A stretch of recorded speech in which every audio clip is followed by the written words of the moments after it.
I think I made a mistake. I brought him back. Candyman isn't real. He chose you. He has purpose for you. Hey. Selamat bergabung kembali di channel BB69. Sobat BB69, apa kabar nih? Pada episode hari ini, kita akan membahas sebuah film yang berjudul Candyman, yang merupakan sequel langsung dari film yang berjudul sama, yakni Candyman juga, yang rilis tahun 1992. Nah, kali ini sudah bergabung dengan saya teman kongko BB69, yakni Mas Gugus dari Gugus Channel. Apa kabar nih Mas Gugus? Halo Mas Bebe, gimana kabarnya? Kabar saya baik, Baik, sehat selalu ya. sehat selalu. Gimana? Kemarin udah nonton Candyman, apa nih yang dirasakan? Atau Sebenarnya sebelumnya itu nih, apa yang diekspektasikan dulu deh? ekspektasinya tuh ya sebenarnya film ini kan penulisnya itu Jordan Peele ya, salah satu penulis di film Us sama Get Out yang horor tapi membangun kritik sosialnya bagus banget kan. Dan tentu ekspektasi gue ya pasti yang namanya gaya penulisan Jordan Peele itu nggak jauh-jauh dari mengkritik tentang rasis kan. Betul. Dan ya kalau gue lihat ya walaupun Jordan Peele tidak diduduk di bangku sutradara tapi tetap mendapatkan esensi istilahnya kritik rasismenya itu sih, tentang kulit hitam dan kulit putih. Tapi kalau dari sisi hiburan, jujur film Candyman itu buat gue sendiri kurang terhibur karena gue nggak nonton di film-film awalnya. Candyman tahun 90-an itu gue nggak nonton, jadi gue agak bingung tuh menemukan kenapa why-nya itu, kenapa terjadi seperti ini dan seperti itu, gue nggak begitu paham gitu. Tapi kalau gue nonton terlepas dari hiburannya sih, memang slashernya bagus sih, maksudnya di situ kan ada pengambilan gambar slashernya juga sadisnya lumayan oke. Walaupun sih kata orang sih katanya di film tahun 90-an malahan lebih sadis daripada yang tahun sekarang. Tapi dari pengambilan gambar sih menurut gue di situ ada berapa poin-poin yang istilahnya sinematografinya tuh artsy gitu kan, kayak diperlihatkan wayang, perlihatkan pengambilan gambar yang mirror gitu. Jadi sih ada hal-hal yang cukup art gitu, yang unik itu sih. Oke, jadi pas lu mengharapkan film Candyman ini karena lu tahu bahwa salah satu penulisnya adalah si Jordan Peele, jadi lu nggak berharap mendapatkan tontonan horor yang seram ya? Maksudnya yang seramnya itu bukan seram yang kayak setan-setan gitu atau hantu, tapi lu lebih Ya, condong ke aura atau istilahnya atmosfer kali ya? atmosfer dari kehororan film itu iya sih. Itu yang gue rasakan juga. Dan sebenarnya gue juga malahan mengekspektasi ada kayak apa ya, dark komedi yang satir gitu loh. Jadi ada dark komedi horor tapi apa, genre horor tapi ada dark komedi. Tapi di film Candyman ini sih menurut gua kurang ini ya, maksudnya kurang dark aja, apa namanya, kurang komedi aja sih, Kurang kayak komedi, gitu. kurang komedi Kurang hiburan. komedi karena Jordan Peele-nya itu, gua terjebak di Jordan Peele-nya itu sih sebenarnya. Oke. Tapi kalau gitu apa yang lo ekspektasikan ini sesuai gak dengan apa yang lo dapatkan secara Kalau garis besar? kalau secara garis besar sih agak di bawah ekspektasi sih. Maksudnya kalau gue nonton horor tuh mungkin gue dapat kengerian yang, maksudnya kan pasti kalau kita nonton horor itu kan kita having fun gitu, terus dapat apa sih namanya ya, kengerian dari horornya. Nah, di film ini mungkin karena gue kurang paham dari cerita sebelumnya, gue lebih banyak bertanya-tanya aja gitu. Ada berapa plot yang menurut gue tuh membuat gue bingung gitu. Oke. Gue malah nonton tuh malah penuh pertanyaan, bukannya penuh ketakutan gitu. Walaupun memang pengambilan gambar saat si Candyman-nya itu menyerang musuh-musuhnya sih keren banget sih gitu. Tapi kalau dari keutuhan cerita tuh gue banyak bertanya sih, kayak gitu. Oke, baik.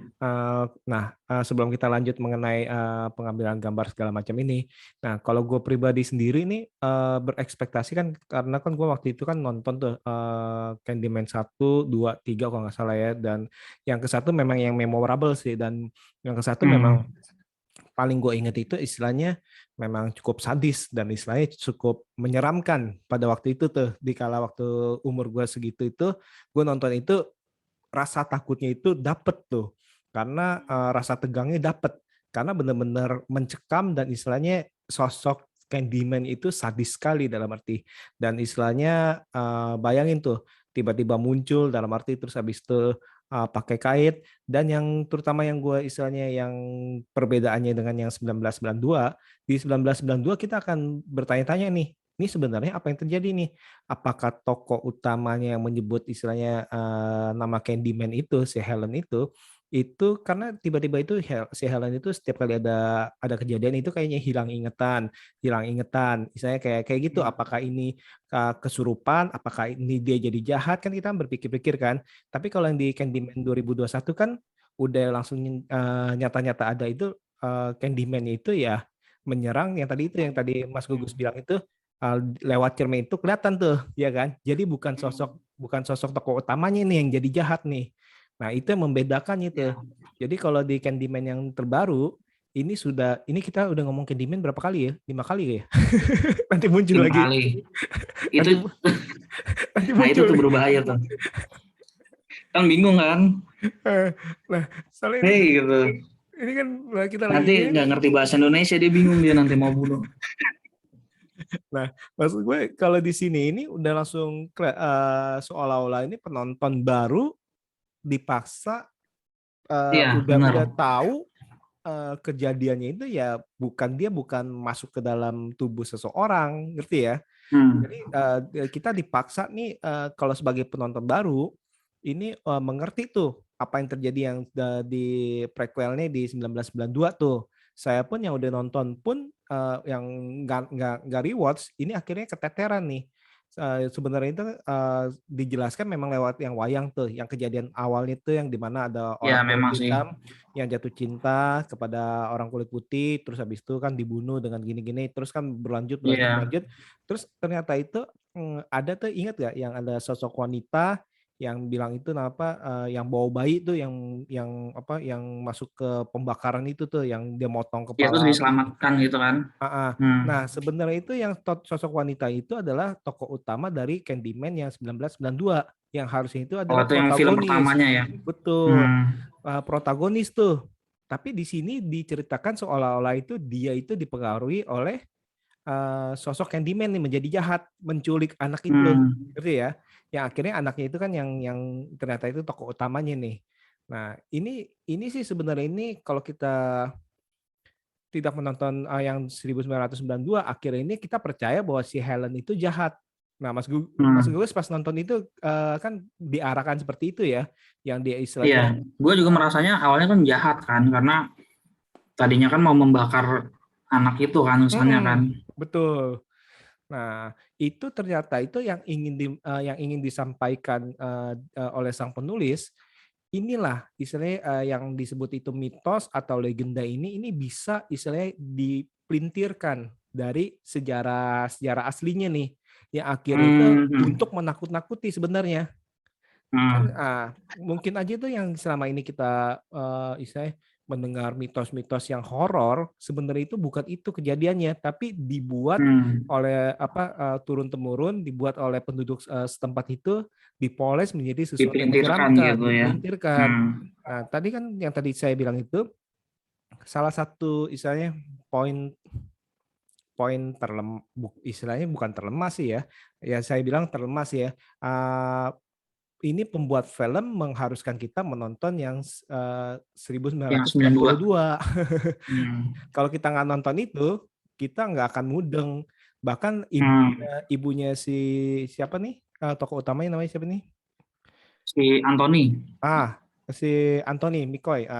Ibunya si Anthony pun itu ternyata itu pemain di Candyman yang pertama juga tuh. Yang 1992 tuh. Nah, kalau kita nggak kan seperti itu sih Mas. Jadi istilahnya Kalau saya sih merasa sih agak keteteran juga nih kayak Mas Gugus bilang ini kalau kita nggak nonton ya menebak-nebak ini sebenarnya siapa sih ini kok kayak gini ya. Tapi Mas Gugus malah seneng ya maksudnya oh ini Candyman ini apa cara ngebunuhnya ini dilihat dari cermin istilahnya kan dari pantulan cermin ya. Itu malah nggak Iya ada sih. masalah ya. Kalau gue sih ngeliatnya ada seni artnya aja gitu, pembunuhan yang muncul dari cermin gitu. Walaupun gue nggak ngerti ada simbolik apa sih di balik itu gitu. Ya kalau kita ngomong kritik sosialnya kan, kalau kita ngelihat Candyman yang 2021, gue nggak tahu yang sebelumnya, tapi di 2021 kebanyakan itu korbannya kan kalau nggak salah kulit putih ya. Jadi tuh kesannya Ya. tuh kayak ada suara apa sih namanya, dia tuh kayak si Candyman tuh kayak membunuh orang-orang yang memarginalkan si kulit hitam gitu, yang meninggalnya tuh nggak apa sih namanya, meninggalnya tuh nggak adil kan gitu kan.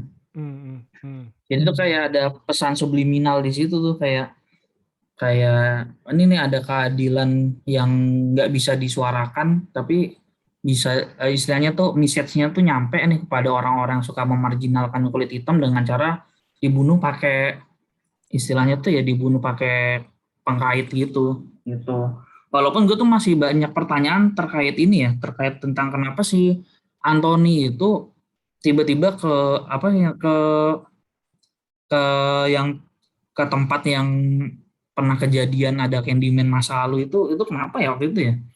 Waktu itu kan Kok dia dia kan memaksakan diri? mencari inspirasi kalau nggak salah ya. Oh, just mencari inspirasi, dan dia mencari itu ya apa? Eh, Kayak cerita rakyat di sekitar betul. situ ya. Jadi istilahnya gini kan waktu itu kan dia kan dikritik ya, istilahnya dikritik lu istilahnya gambar lu cuman kayak gini aja nggak bermakna. Akhirnya kan dia kan Iya, iya. merasa tertantang, dia mencari tahu nih istilahnya isu legenda apa sih yang istilahnya yang ada nih yang supaya menjadi inspirasi dia nih di tempat tinggalnya nih istilahnya kan daerah tempat tinggalnya. Akhirnya itu ternyata itu dia itu istilahnya berputar kembali tuh dari masa ke masa lalunya tuh istilahnya kan di masa dia waktu bayi itu ternyata tuh. Dan memang kemungkinan besar itu memang istilahnya yang waktu bayi itu dia itu udah sejak bayi itu udah dipilih nih oleh si Candyman nih entah apa nih apa maksudnya nggak ngerti. Nah seperti itu sih. Nah kalau dari kritik sosial sih di film ini memang istilahnya memang kalau gue pribadi nih memang dapat nih dalam arti tapi sayang sekali ini nggak dikemas dengan baik dengan horornya ini kalau menurut gue nih dalam arti Iya. walaupun dalam arti kita lihat orang-orang yang ngebully dia ini yang mati nih istilahnya kan orang-orang yang bully dia istilahnya yang dari pemilik istilahnya pemilik art galerinya ya terus segala kritikusnya dan lain-lain itu kritikusnya masih hidup malah ya karena dia nggak nyebut ya nggak nyebut Dia latar nggak belakang. nyebut dia ya. Nah maksudnya terus abis itu yang di sekolahan juga tuh kan itu kan juga pembuli juga kan. Nah maksud gue Nah, ya pembulian.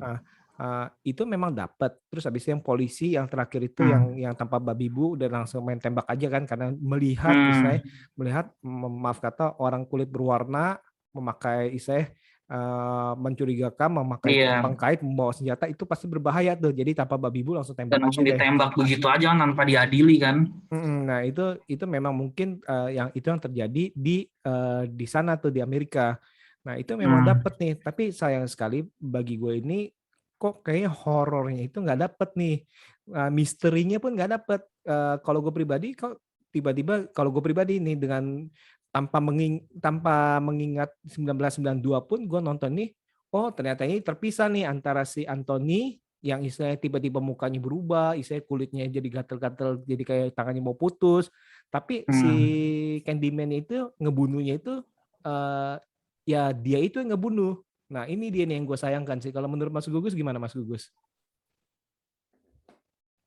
Oh iya, itu juga pertanyaan gue tuh, kenapa si Anthony ketika dia apa namanya gatel-gatel kok nggak langsung ke rumah sakit ya? Karena dia kayak agak-agak setengah terpengaruh kali ya, gue nggak ngerti deh. Jadi kan sejak dia kayak itu kan dia kan pikirnya kayak agak-agak emosinya Iya, juga iya. agak-agak tidak terkendali istilahnya. Terus habis itu gaya pandang dia terhadap sesuatu itu berbeda.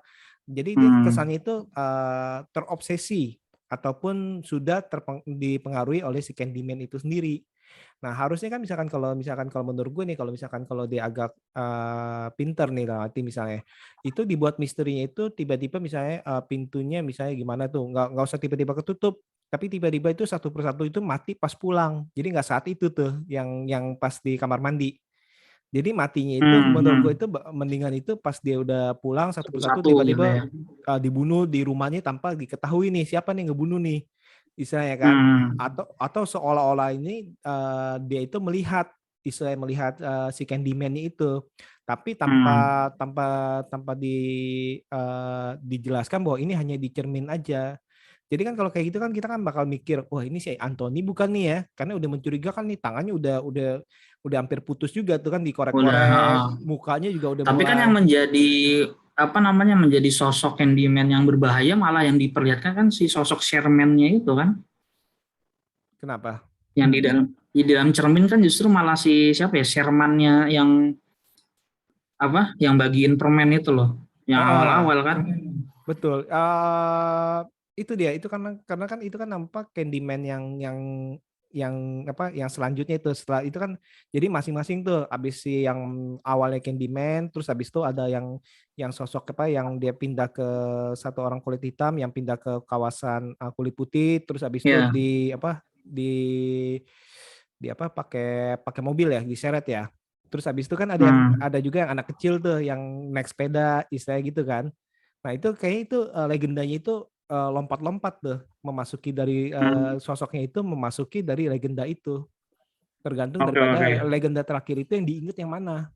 Itu dia kan, itu kan yang akhirnya kan dibilang si Anthony ini nanti bakalan jadi istilahnya cerita baru dari legenda si Candyman. Kalau waktu itu kan yang Sherman itu kan yang pembagi permen ya, kebetulan aja tuh namanya yang kemudian dibunuh juga kan. Nah itu kebetulan juga tuh, dalam arti kebetulan juga. Padahal nggak bersalah harusnya kan dia kan sebenarnya ya. Nggak bersalah, dia cuma orang baik yang membagikan permen. Yang bagi permen kan. Cuman ada kait, seperti itu. Iya ada. Nah waktu itu gue juga. Balik lagi tadi pertanyaannya apa tadi? Balik lagi pertanyaannya itu. Nah kalau menurut lo itu pemikiran gue, maksudnya istilahnya setuju gak sama pemikiran gue, dalam arti harusnya ini jangan di belak-belakan, istilahnya langsung dikasih kaca, istilahnya kasih lihat sosok mukanya itu berbeda sama si Anthony, istilahnya sang pembunuhnya ini. Jadi maksud gue ini. Tapi kalau menurut gue berharap ini supaya seolah-olah ini dibuat si Anthony ini dirasuki oleh Candyman, dalam arti tapi dia istilahnya nggak sadar gitu. Jadi istilahnya dia seolah-olah lagi ngelukis kehilangan kesadaran kan, dia kan udah jadi istilahnya the kill segala macam. Iya. Di sisi itu malah bagus di filmnya ini sih menurut gua, di filmnya James Wan yang baru tuh, Malignant. Malignant itu yang itu kan juga sama kan, kesannya kan kayak dirasuki gitu kan. Lebih cocok yang formatnya kayak gitu sih. Jadi kita juga jadi penasaran tuh. Jadi sebenarnya bagus. Tapi kalau yang dicermin itu, kalau gue lihat kan emang mukanya kan sering mirip-mirip Sherman kan. Iya. Jadi itu kayak ini Candyman Sherman atau memang Anthony yang. Jadi kayak kalau di filmnya James Wan itu kan ini si tokoh utamanya, atau memang ada tokoh utamanya kerasukan, atau memang ada sosok lain tuh di balik gitu kan. Terus endingnya begini gitu kan. Kalau gue sih lebih cocok yang diperlihatkan kayak gitu formatnya. Ini Candyman dari istilahnya Fox lore dari yang sebelumnya, atau mungkin si Anthony atau siapa gitu, harusnya diperlihatkan kayak gitu. Walaupun di sisi lain Anthony kan kayak sedikit kerasukan gitu kan. Sedikit aneh. Nah, itu sedikit aneh. Jadi kita bertanya-tanya tuh, sebenarnya apakah Anthony kerasukan si sosok Candyman, atau mungkin memang ada Candyman lain yang menghajar para orang yang memanggil dirinya gitu. Soalnya kan sosok asli Candyman itu yang di terakhir tuh, yang polisi terakhir dibunuh itu sosok aslinya tuh. Sosok asli dari Candyman tuh yang pemainnya sama di 1992 tuh. Yang iya itu ininya ya. Itu trivianya sih gue baca gitu sih ya. itu sosok utamanya tuh. Nah, emang akhirnya itu kan yang tadi gue bilang itu akhirnya itu ini bicara tentang istilahnya ngomong cerita rakyat apa ya ngomongin folklore ya kayaknya ya. Dalam arti kan cerita mitos istilahnya kan.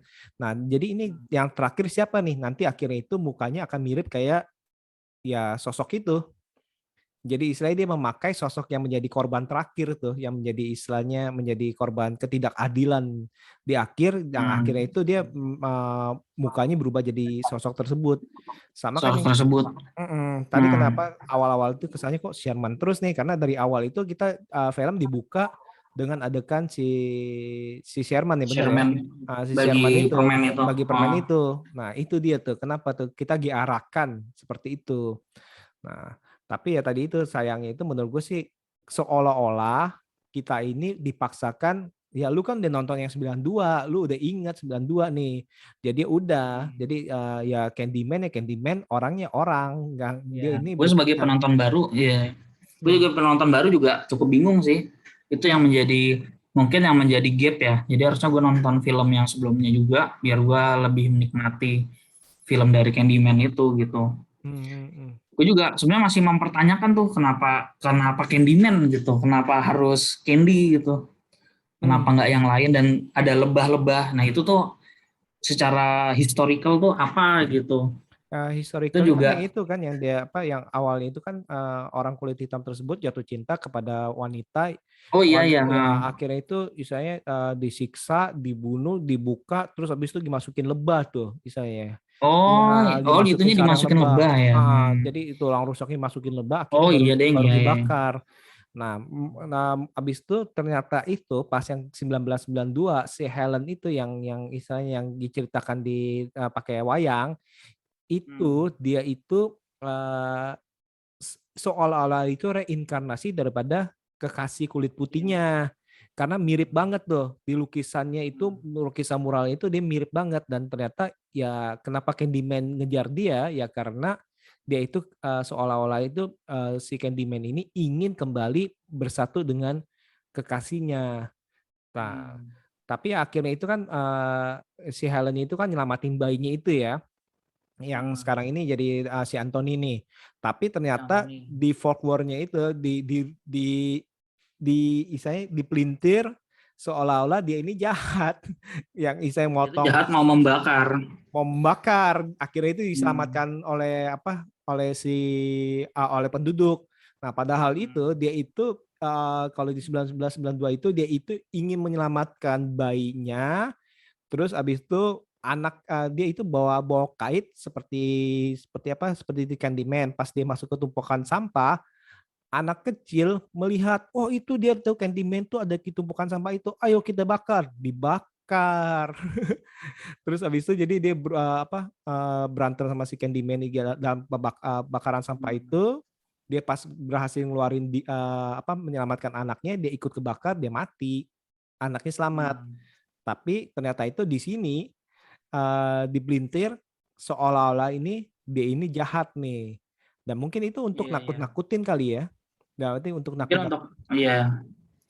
Tapi di situ kalau gue tangkap gitu ada pesan moralnya besar sih sebenarnya, kayak tentang apa ya namanya ya, orang tuh bisa mempersepsi berbeda terhadap diri kita dari pakaian gitu, dari istilahnya tuh dari apa yang kita pakai, terus kita tuh jadi dianggap berbeda. Jadi kayak filmnya apa ya, jadi ada tuh penelitian psikologi di kuliah itu gue pelajarin, dan ada di film juga kalau nggak salah, Stanford Experiment kalau nggak salah. Kalau gue salah ya, kalau gue nggak salah ya Stanford Experiment. Jadi orang dipakai baju, yang satu berperan pakai baju jadi sipir penjara, yang satunya lagi jadi narapidana gitu. Padahal dua-duanya tuh bukan sipir penjara dan bukan narapidana gitu. Karena dia hanya dipakein baju, dipakein peran, entah kenapa yang orang yang sebenarnya bukan seperti itu tiba-tiba langsung menjiwai gitu kan. Maksud gue tuh di situ ada penggambaran bahwa apa yang kita pakai itu bisa jadi tuh kayak apa ya, kita jadi seakan-akan tuh berperan sebagai itu gitu. Jadi masyarakat tuh jadi istilahnya mereaksikan kita tuh jadi sesuatu yang memang udah jadi apa ya? Udah jadi penilaian kita gitu. Candyman tuh seakan-akan tuh kayak memperlihatkan itu. Dan yang kedua tuh kalau kita melihat, halo? Ya. Nah, kalau kedua tuh kalau kita lihat dari tahun ke tahun di mana Candyman tuh selalu ada, dari ketidakadilan tuh juga menggambarkan tentang bahwa ketidakadilan tuh selalu ada tuh dari abad ke abad gitu loh. Bahkan di zaman dulunya kan juga ada kan. Betul. Seperti itu. Menarik. Yang tadi itu ngomong yang soal Stanford eksperimen itu kayaknya gue pernah nonton tuh yang judulnya Das Eksperimen tuh. Jadi istilahnya sebenarnya dua kelompok, tapi ternyata itu yang jadi sipir akhirnya itu benar-benar jadi apa semena-mena, istilahnya menyiksa Jadi yang brutal, itu. iya, jadi semena-mena. Brutal. Dalam arti itu waktu itu gue nonton itu judulnya Das Eksperimen tuh. Dan itu memang benar sih, dalam arti kadang-kadang itu ya nggak tahu ya, kayak misalnya kenapa nih polisi bisa dalam arti main asal tembak aja. Kita nggak tahu, kita nggak bisa benar-benar nggak bisa mengadili, dalam arti kita nih sebagai orang Indonesia tidak bisa bilang oh ini gara-gara rasis pasti. Kita kan nggak tahu di sana itu apakah begitu kerasnya dalam arti kehidupan seorang polisi, istilahnya yang nyawanya pun istilahnya nggak istilahnya nembak dulu baru mikir. Dalam arti kan kita nggak ngerti nih. Jadi kita nggak bisa, saya pribadi nggak bisa menjudge mereka. Kenapa nih kok kecenderungannya seperti itu? Bahkan di film-film kan seperti itu. Ya memang itu juga sih relate-nya dengan keadaan di Amerika sana ya, tentang di situ juga digambarin polisi kulit putih yang melihat orang kulit hitam dikit langsung malah ditembak, nggak diadilin secara adil dulu gitu kan. Itu juga memperlihatkan tentang kondisi rasisme di sana kan. Makanya Jordan Peele kan juga salah satu orang yang istilahnya tuh dia langsung directly menjadi penulis screenplay-nya kan. Kayak gitu. Oke. Nah, tadi dari segi cerita segala macam. Nah, kalau dari kehororannya tadi menurut lu ini bisa disebut film horor nggak?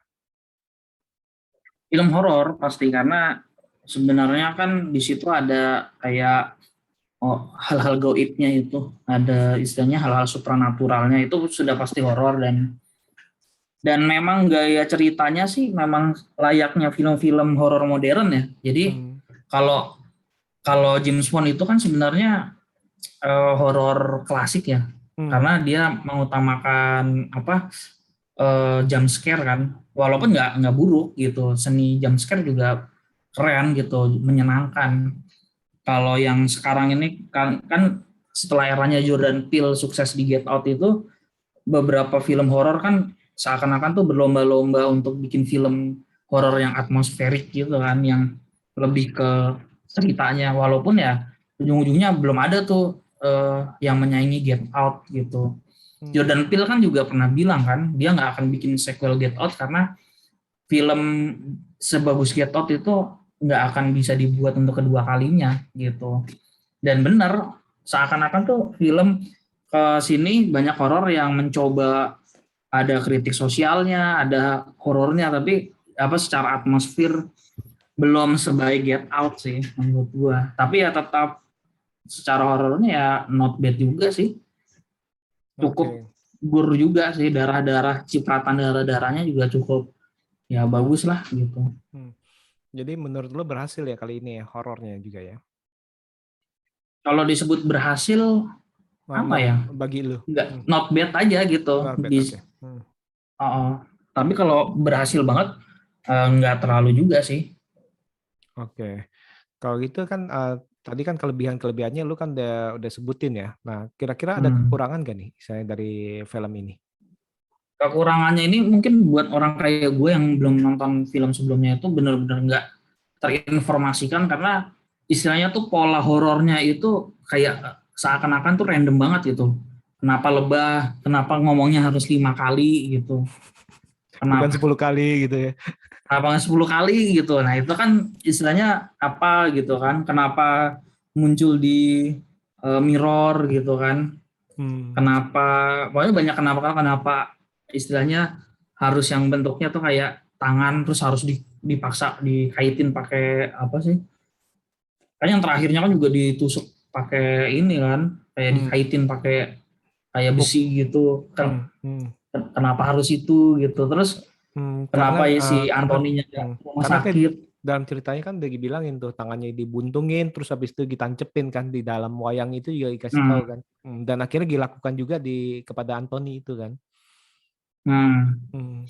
Itu sebenarnya motifnya si siapa tuh? Cyborg Si William ya namanya ya? yang nyulik dia kan.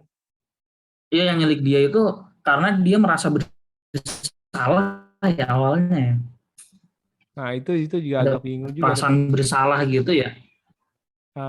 Bersalah terhadap Karena dia merasa bersalah karena Sherman mati gara-gara dia. Iya, yang teriak, anak kecil teriak itu. Apakah ada perasaan bersalah karena si Sherman mati dan dia juga meneliti Candyman selanjutnya yang seharusnya jadi Candyman siapa gitu. Itu juga gue masih mempertanyakan tuh.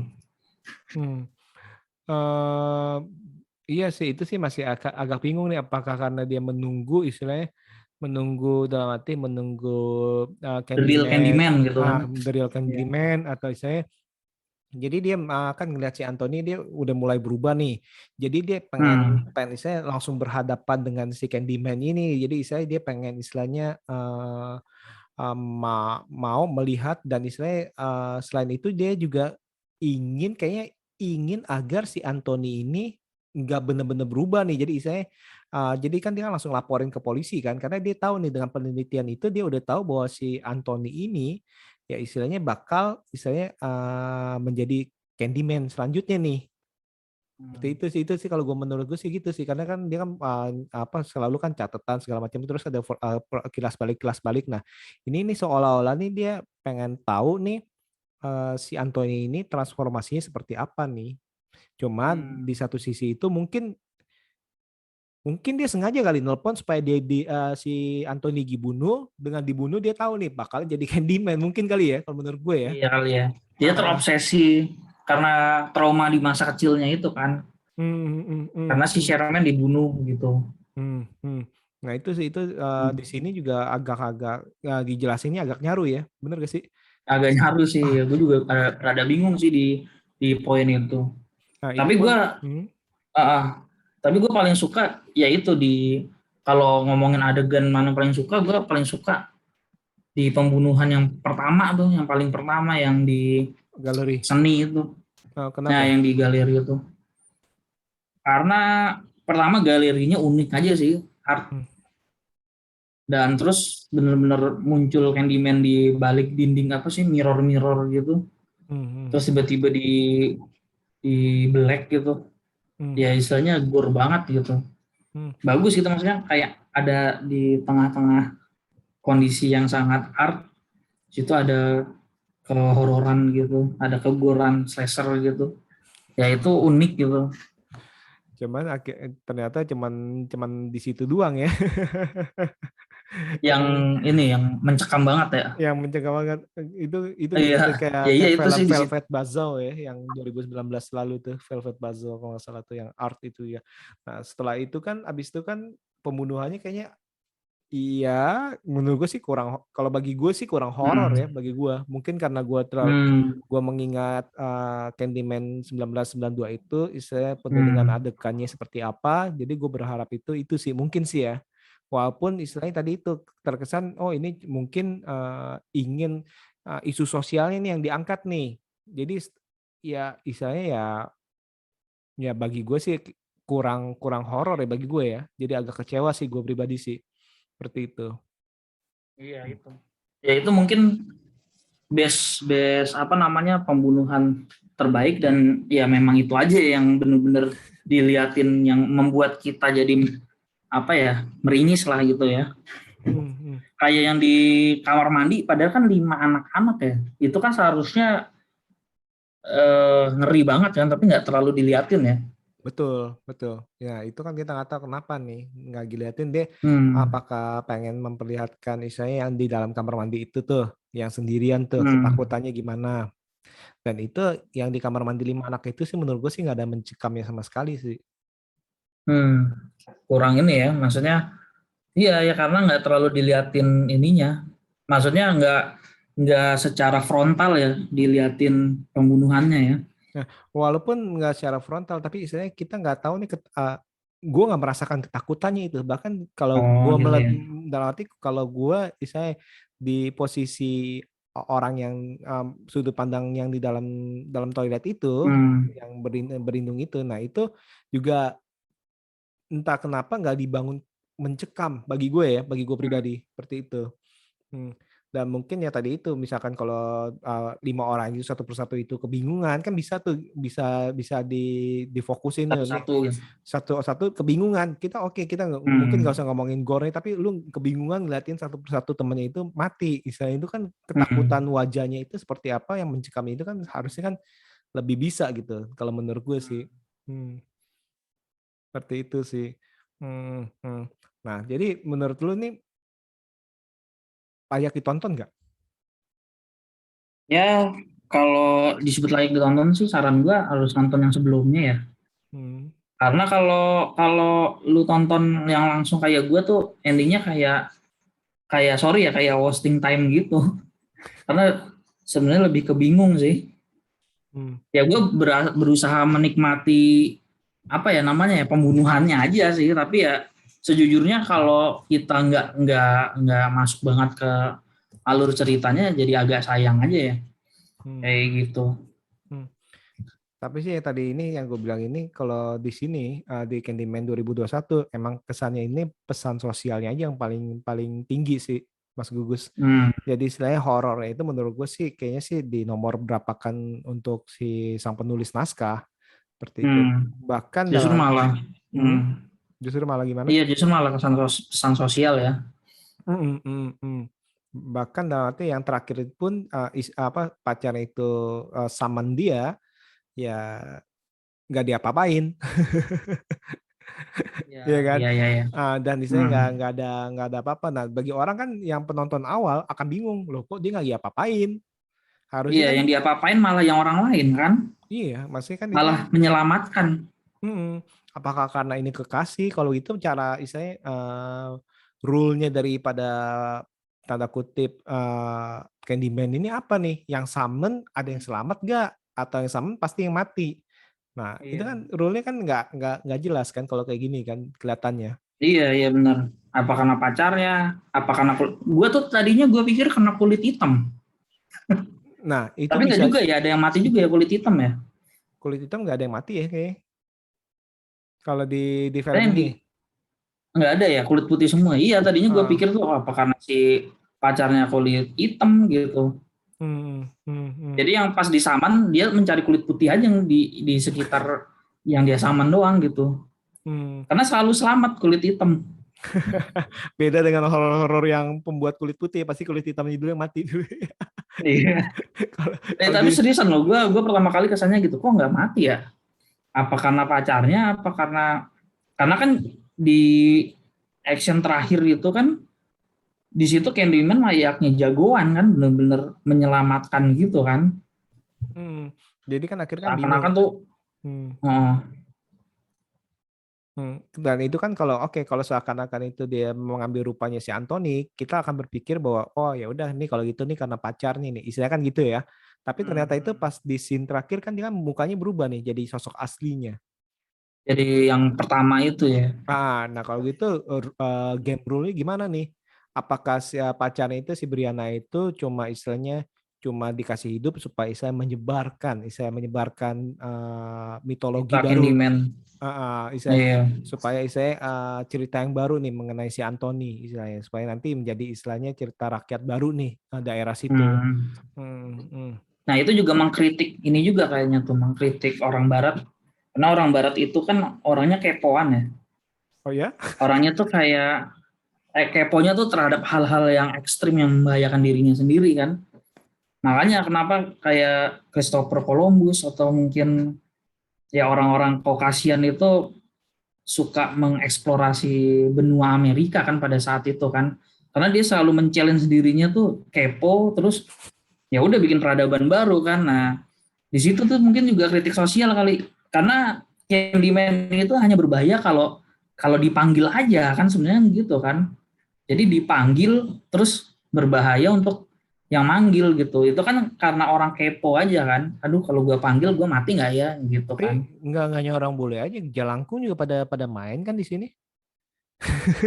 Iya juga sih. Karena penasaran Tapi kan. kan jalangkung kan ada kemungkinan untuk nggak mati kan.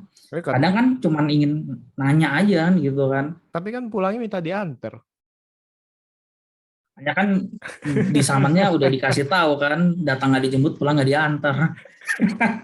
Tapi kan pengen tahu kan orang-orang ya istilahnya pada dasarnya sifat dasar manusia adalah ingin tahu akan hal-hal yang Curiosity-nya tinggi ya. Jadi dalam arti sama ibarat katakan gini, teori psikologis kan misalkan kalau bilang jangan disentuh, bawaan lu akan nyentuh. Malah pengen nyentuh. Bener kan? Jangan dimakan, bawaan lu memakan. Jadi istilahnya istilah jangan itu justru membuat lu melanggar. Itu tanda kutip yang udah dikenal itu sebagai hukum dasar. Kata-kata jangan itu justru untuk dilanggar katanya, konon istilahnya. Nah, itu sih kalau nah misalnya kalau di sini kan kayak misalnya kayak jangan jangan main jalangkung, jangan berdiri di depan pintu, jangan gunting kuku, Malah dilakuin gitu ya. malah sengaja. Emang bener sih, emang bener gak sih? Apalagi ini kan tadi kan rame-rame tuh yang manggil si Candyman 5 kali kan. Seperti itu sih. Nah, makanya itu kalau gue bilang Candyman itu sebagai istilahnya tuh kayak keadilan dari apa ya, maksudnya dia tuh keadilan dari sistem yang nggak adil, salah juga sih sebenarnya. Karena yang dia itu beraksi karena ada yang manggil gitu. Dia tuh hanya membunuh orang-orang yang kepo sama dirinya aja gitu. Sebenarnya dia itu haus akan eksistensi aja, Candyman. Nah, tapi itu dipicu oleh si Anthony yang istilahnya entah itu yang pertama kali digigit lebah, ditusuk lebah bukan gigit, ditusuk lebah. Nah itu nggak tahu tuh apakah dia udah terpengaruh tuh, akhirnya itu dia membuat istilahnya pameran dengan menyuruh memanggil, istilahnya jadi menggaungkan tuh. Nah apakah itu si Anthony sudah dalam pengaruh si Candyman belum tuh? Itu kan harus ditanya tuh. Karena yang kapan? Yang pas dia pertama kali mencari-cari kan tuh, mencari inspirasi kan dia kan disengat lebah ya, yang akhirnya infeksi tuh. Nah di dalam pameran itu, di dalam pameran itu kan dia kan istilahnya secara nasional istilahnya menggaungkan istilahnya bahwa ayo nih summon nih istilahnya, nih sebut nih 5 kali nih, berani gak di pameran buka kaca nih, ayo berani gak lu. Nah akhirnya kan itu kan terkenal tuh istilahnya kan, pasti dari mulut ke mulut, oh iya ya itu yang dulunya udah terlupakan legenda tersebut, akhirnya itu muncul lagi sesuatu yang baru yang ternyata itu dulu itu tahun berapa itu ini kejadian gini mau coba gak istilahnya kan kayak gitu kan. Jadi akhirnya kan tadi itu kepo mau tahu istilahnya bener gak. Nah itu sih. Nah menurut gue sih kayak ada unsur-unsur entah kenapa itu terpengaruhnya itu supaya dibuat itu tuh. Jadi istilahnya antara sadar nggak sadar tuh si Anthony-nya itu terobsesi, kesannya itu jadi terobsesi. Berarti itu sebenarnya di sisi lain ya, sebenarnya itu yang membunuh dari yang pertama tuh, dari yang di galeri itu, yang membunuh tuh sebenarnya, maksudnya jawaban aslinya tuh Anthony ya sebenarnya ya? Bukan, si Candyman-nya. Oh ya tetap si Candyman-nya ya? Nah justru itu alangkah bagusnya misalkan kalau seolah-olah itu pembunuhnya itu seolah-olah ada kesannya, padahal tidak terlihat. Kan seperti itu kan, seolah-olah ada nih padahal tidak terlihat. Nah kita kan pasti menduga, oh ini si Anthony nih, pasti ini si Anthony nih yang udah udah kesurupan nih. Tapi kan kalau yang itu kan udah langsung kelihatan banget bahwa di cermin ada si ini keangkat, tapi di dunia nyatanya nggak ada. Kalau gitu kita udah ngerti, oh ini kalau begitu ini pekerjaan roh jahat nih, bukan orang kesurupan, bukan orang.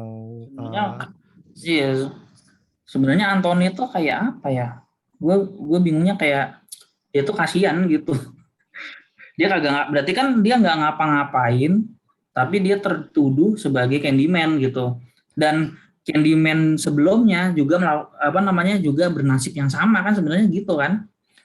Dia nggak ngapa-ngapain betul, tapi apes betul. gitu. Betul, yang si Sherman segala macam. Betul. Itu Itu kayak apa ya? ya Maksudnya kampret juga tumbal. itu si Candyman tuh. Iya, maksudnya the first Candyman tuh sebenarnya kampret gitu maksudnya. Kok dia bikin nasib orang tuh jadi apes turun temurun gitu loh. Iya sih, dalam Dia arti. ngebunuhnya kalau ada yang manggil dia gitu. Bukan karena ada orang diperkosa terus pelaku pemerkosanya dibunuh gitu. Itu kan masih ada reason gitu kan.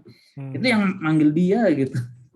Mungkin dalam arti manggil dia kan ngeganggu dia. Nih gue lagi enak-enak di alam gue, lu manggil gue, lu ngapain? Dalam arti Iya. kan cuma buat main-main istilahnya, buat istilahnya buat konten TikTok istilahnya. Kan kesel juga mungkin arwahnya.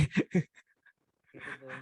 Itu penuh Hmm. pertanyaan. Udah gitu istilahnya lebah lagi apa simbolisasinya tuh lebah tuh gue tuh banyak pertanyaan tuh di situ kenapa lebah.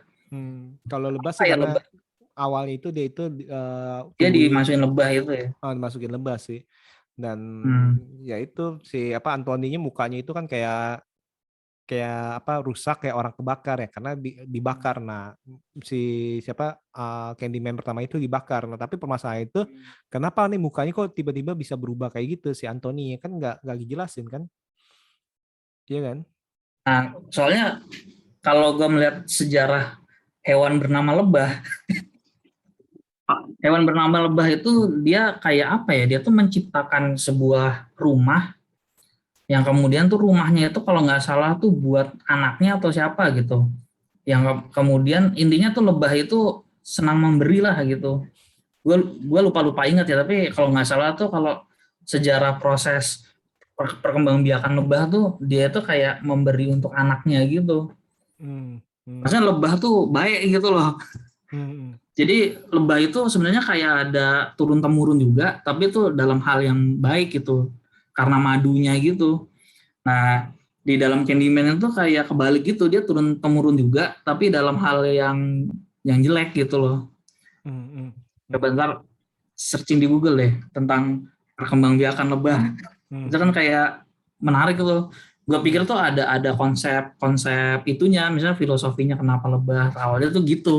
Kan gue sebagai penonton awam tuh, awalnya tuh hmm. gitu tuh. Nah itu dia yang tadi gue bilang itu kesannya ini dipaksa udah ngerti istilahnya dipaksa lu udah pernah nonton ibarat kata sih hampir sama kayak kita nonton film-film Marvel ya kalau lu belum nonton film sebelumnya ya lu dipaksa lu mau nonton Iya. atau lu nggak ngerti dalam arti nah kayak lebahnya itu kayak dia di salah satu penyiksaannya dari Candyman pertama itu yaitu disiram madu jadi lebahnya pada datang semua sih setahu gue sih tapi yang tadi itu Anthony itu kenapa mukanya bisa berubah berubah kayak entah itu kayak orang kebakar entah itu kayak kayak sarang lebah tuh yang kotak-kotak itu kan nah Iya, itu bentuk apa dia sih. apa yang terjadi apakah dia dirasuki atau cuman obsesinya apa nah itu ini nggak dijelasin nih di sini nih harusnya kan lebih dijelasin sih seperti itu sih. Hmm. Oke oke oke. Ada tambahan lain nggak fakta-fakta unik atau saya yang ingin disampaikan lagi Mas Gugus mengenai film ini? Sebenarnya kalau fakta-fakta unik gue belum nyari sih, tapi gue kira di IMDb tuh banyak sih kayaknya fakta-fakta unik.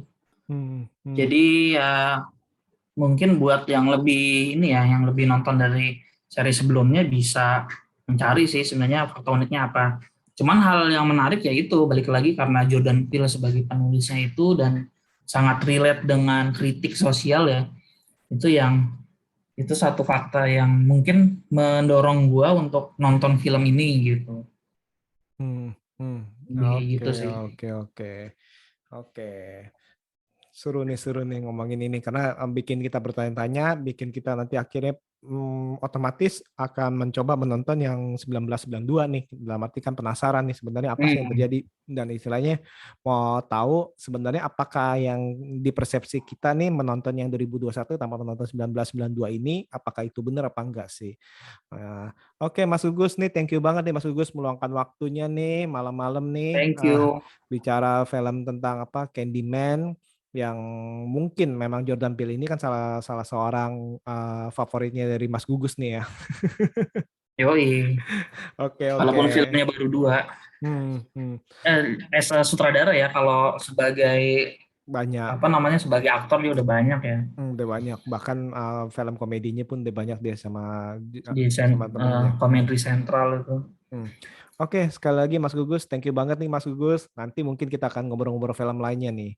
Dan untuk para sobat Oke, BB69, terima kasih untuk mendengarkan episode kali ini dan jangan lupa mendengarkan episode-episode selanjutnya tentunya dengan tema yang berbeda. Sekali lagi terima kasih dan see you. Yuk.